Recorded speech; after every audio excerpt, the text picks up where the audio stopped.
This podcast is supported by Progressive, a leader in RV insurance. RVs are for sharing adventures with family, friends, and even your pets. So if you bring your cats and dogs along for the ride, you'll want Progressive RV insurance. They protect your cats and dogs like family by offering up to $1,000 in optional coverage for vet bills in case of an RV accident, making it a great companion for the responsible pet owner who loves to travel. See Progressive's other benefits and more when you quote RV insurance at Progressive.com today. Progressive Casualty Insurance Company and Affiliates. Pet injuries and additional coverage and subject to policy terms. Joining me now is attorney and one of the most respected JFK researchers in the country. He's also a distant relative to President Richard Nixon. Attorney Tyler Nixon joins us in the Stone Zone now. Roger, it's great to be in the Stone Zone again. I hope that your former legal team intern and our friend Colorado native Adam Beal, he arranged for Congresswoman Boebert to accidentally, supposedly mention your book, even though it was Oliver Stone obviously testifying. Well, you can't buy publicity like that. It was an it was an honest mistake, and as I point out, even though I don't agree with Oliver Stone on much, he thinks Fidel Castro was a heck of a guy. Don't agree with that. But his alternative history of the United States is ludicrous. But on this issue, we're not that far apart. He believes that Johnson, along with the FBI, were complicit in the cover-up of Kennedy's murder, where I believe that Johnson planned and orchestrated the murder. And he had the most acute motive. He was under investigation in the Bobby Baker scandal and the Billy Sol Estes scandal. Those were two of the biggest corruption scandals of the 1960s. Bobby Baker was the Secretary of the Senate, Johnson's right-hand man, essentially his bag man. No major appropriation, particularly defense appropriations, passed the Senate without a payoff to Lyndon Baines Johnson. And Billy Sol Estes was a flamboyant Texas wheeler dealer. He was getting multi-million-dollar agricultural contracts arranged for him by Lyndon Johnson, but he was kicking back to Johnson when he was both a senator and vice president. What's amazing is that Robert Caro, the Pulitzer Prize-winning author, produces a 3-volume biography of Johnson, for which he wins a Pulitzer Prize for each volume. Yet there's no mention of Billy Sol Estes. He doesn't come up at all. I also want to ask you about this, Tyler, particularly. Madeline Brown, who was Lyndon Johnson's mistress. If you doubt that, she bore him a son, Stephen Brown. You can go online right now and look up a photograph of Stephen Brown, because he's a spitting image of his daddy, LBJ. He would also die under mysterious circumstances, but Madeline Brown would tell the world that both the night before, when she spent the night with Lyndon Johnson in a Fort Worth hotel, and the morning before Johnson departed, that she told him that after the November 22nd day was out, he would never have to put up with those Kennedys again. Let's listen to Madeline Brown. Went to cursing. He used foul language all the time, and he said, those Kennedys, he repeated, they will never embarrass me again. That's no threat, that's a promise. And I'd like the entire world to know how I personally feel is the fact Lyndon Johnson knew about the assassination and was a part of it. Now, the amazing thing is that Geraldo Rivera interviewed Madeline Brown for that startling revelation. Yet when I met Geraldo for the first time in a green room at Fox, and I asked him about it, he said he didn't know who Madeline Brown was and he had no memory of it. If you look on YouTube, you can find the interview. A number of individuals have, including Alex Jones, have interviewed her. What do you make of that, Tyler? Well, first of all, Geraldo obviously has done amazing work in terms of the research into the assassination, so he does deserve credit, even if he can't remember it. He was the first to televise the Zapruder film via Robert Groden on his show in 1975. But Madeline Brown is extremely credible. She is, and she absolutely has documentation, or had documentation. She's obviously passed away, of payments from Lyndon Johnson through his attorneys. Maintenance payments in a sense for the son she bore him, and she absolutely had no motive and no real purpose behind coming out with this story, or let's just say if she was a fraud for making up such a story. She was able to back it up. She knew Lyndon Johnson very, very personally, and she professed her love for him even after the fact of his being, the prime mover behind the assassination of the president. So she, again, is highly credible, has a great amount of detail, and there's no one, and frankly, no one's come out to refute anything she said or disavow or somehow debunk her involvement and relationship with Johnson for many years. What's amazing, of course, is the Warren Commission doesn't bother to interview her. Nobody bothers to interview her, and the mainstream media ignores her highly credible account. And again, I say, look at the photo of her son, Stephen Brown, and you can see he looks exactly like his daddy, Lyndon Baines Johnson. Overall, Tyler, what did you think of yesterday's hearing? Well, I was disappointed, to be honest. First of all, other than your mention of Oliver being an LBJ, LBJ was complicit after the fact rather than, the central figure in a pinwheel conspiracy. The other two witnesses, I mean, the CIA did it to the exclusion of Johnson primarily in that camp. And Morley even made a comment which would indicate that he thinks Johnson was totally blameless. But beyond that, I felt Stone was the most earnest of the witnesses, and certainly I think the most honest as well. When asked whether he saw parallels between the assassination of President Kennedy and the attempt on President Trump, he answered yes, even though the other two witnesses said they didn't. And but here's the thing: I don't think they were well prepared. I think these they were sort of complacent. I think they are very knowledgeable, and I give them immense credit, Jim DiEugenio as well as Morley and, of course, Oliver Stone, for what they've done to advance the case and advance the truth. But I feel like they needed to grasp the fact that this hearing was about the disclosure and the resistance to disclosure and the obstacles to disclosure, and what more could be done to bring out these records and to bring the truth to the public. And I think they let this hearing devolve into a novice Q&A about specific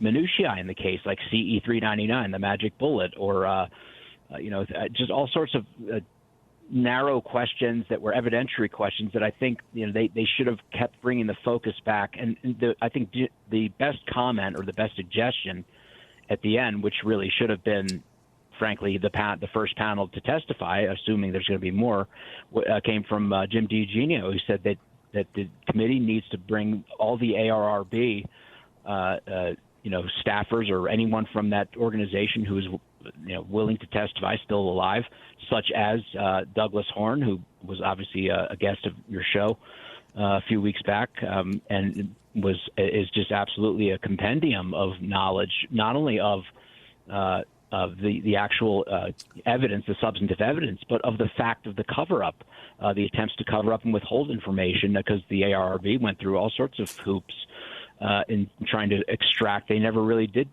get full,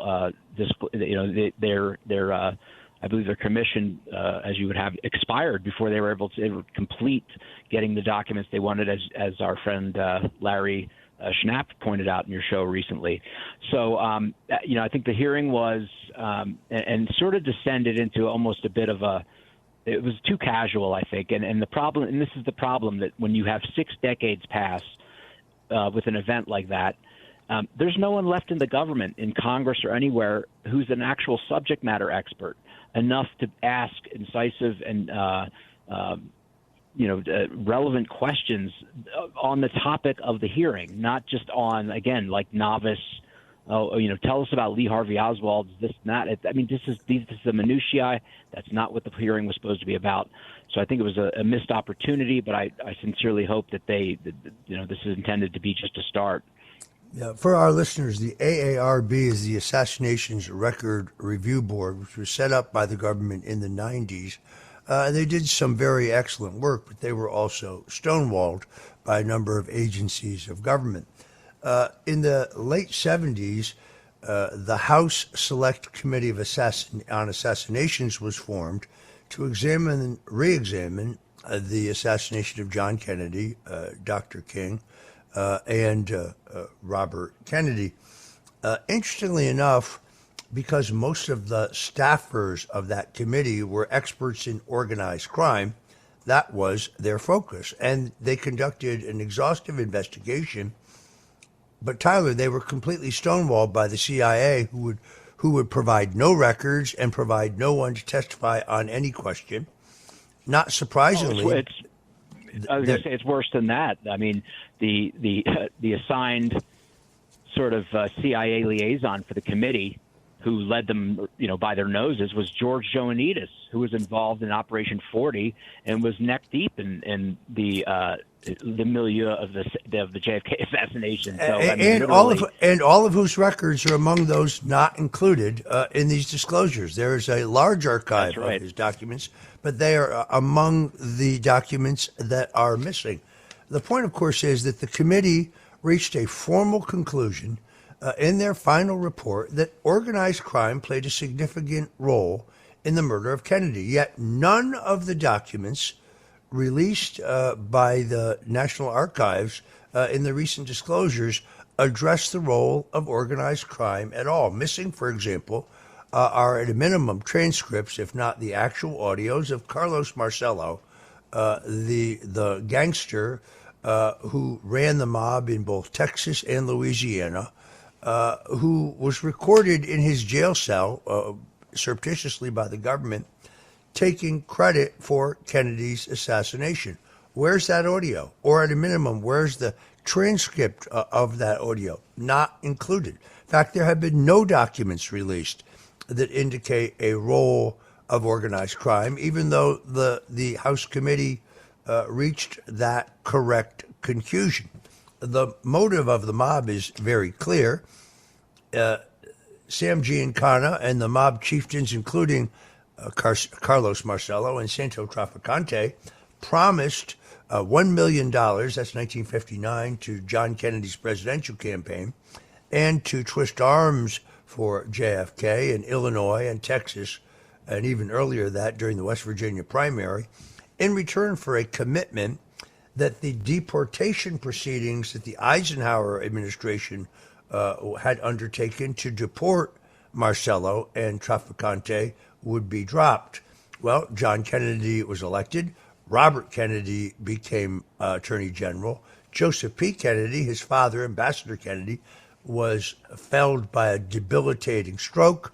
Robert Kennedy went after Marcello and Trafficante, going so far as to literally kidnap Marcello when he showed up for his immigration hearing check-in once a week, and dropping him in Guatemala wearing nothing but a Gucci shoes and a Brioni suit. So the mob's motive is very clear. They were double-crossed by the Kennedys, and there is no question in my mind that they are one of the factors here. Johnson, of course, was on the pad for Carlos Marcello through a man named Jack Halfer. He was taking payments to conceal the mob's illegal gambling dens in San Antonio, Houston, and Dallas. 3 days after Johnson was elected, Jack Halfer got a presidential pardon on some other minor crime in which he had been convicted. Parents of twins, if you're familiar with far-off drop-offs... Dad, stop, right here. Or get DMs about what's for dinner, you may be experiencing tween milestones. For your son or daughter, these can start at age 9. HPV vaccination, a type of cancer prevention against certain HPV-related cancers, can start then too. For most, HPV clears on its own. But for those who don't clear the virus, it can cause certain cancers later in life. Embrace this phase. Help protect them in the next. Ask their doctor today about HPV vaccination. Brought to you by Merck. Are you a forward thinker? Then you need an HR and finance platform that thinks like you do. Workday is the AI platform that helps propel your organization, your workforce, and your industry into the future. Workday, moving business forever forward. You need a vacation, so why not come play in LA? Fill your days with fun and let Los Angeles dazzle you with iconic landmarks, epic scenery, and stunning coastlines. And when the sun goes down, it's the perfect place to enjoy world-class dining and nightlife. Let play lead the way and soak up all this city has to offer. Start planning your LA getaway now at visitcalifornia.com.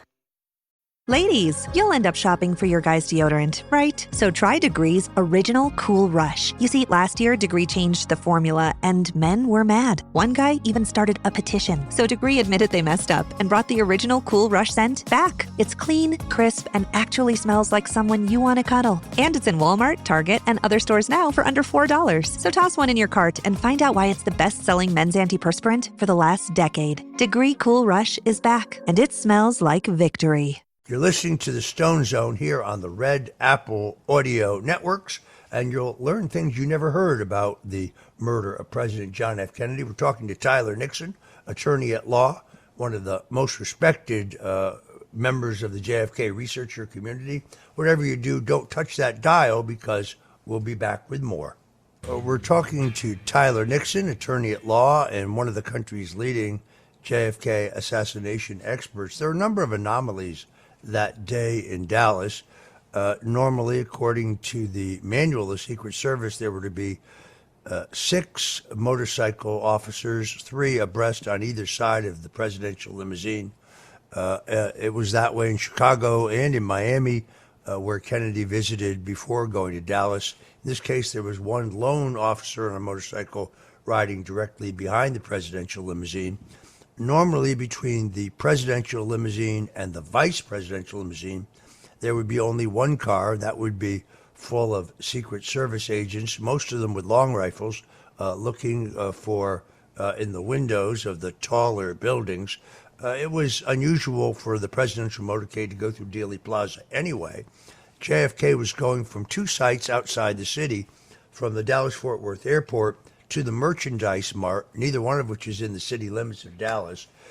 It was John Connally, the governor of Texas, who insisted on the motorcade going through Dealey Plaza, where the car was required to come to a full stop.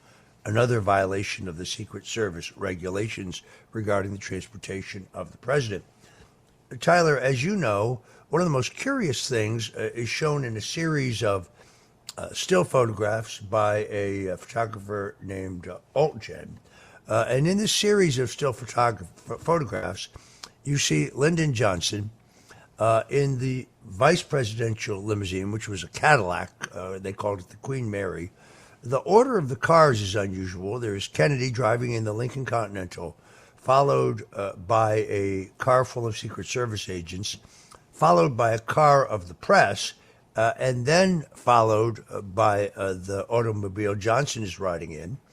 And if you look at the stills, you see in the first one, Lyndon Johnson, Senator Ralph Yarborough, and Lady Bird Johnson, both Lady Bird and Senator Yarborough smiling. Johnson has a grim look on his face.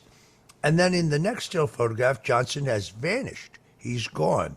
Now, Senator Ralph Yarborough writes in his memoirs that prior to the first shot being fired, prior to the first shot being heard, Lyndon Johnson hits the deck and he is on the floor of his limousine talking into a small radio. Tell us about this. Well, I just want to touch on one thing real quick, which you mentioned the mafia involvement or potential involvement or being used. And I think it's interesting that with Joe Anidis leading the House Select Committee on Assassinations down the garden path, I think honestly that the mafia was set up as a sort of stalking horse just for the very purpose of being blamed or being used as a sort of a patsy as an organization to once again throw the trail off the CIA. So I find that very interesting. But because there definitely were involvement. Marcello had connections to Lee Harvey Oswald, actually, believe it or not.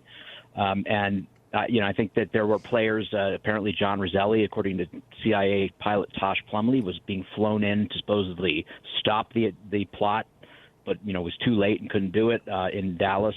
So I think they involved these guys, but they had no operational control, and it was for the purpose of doing exactly what they did, which is to create this this fake conclusion that the mafia was behind it, not the CIA.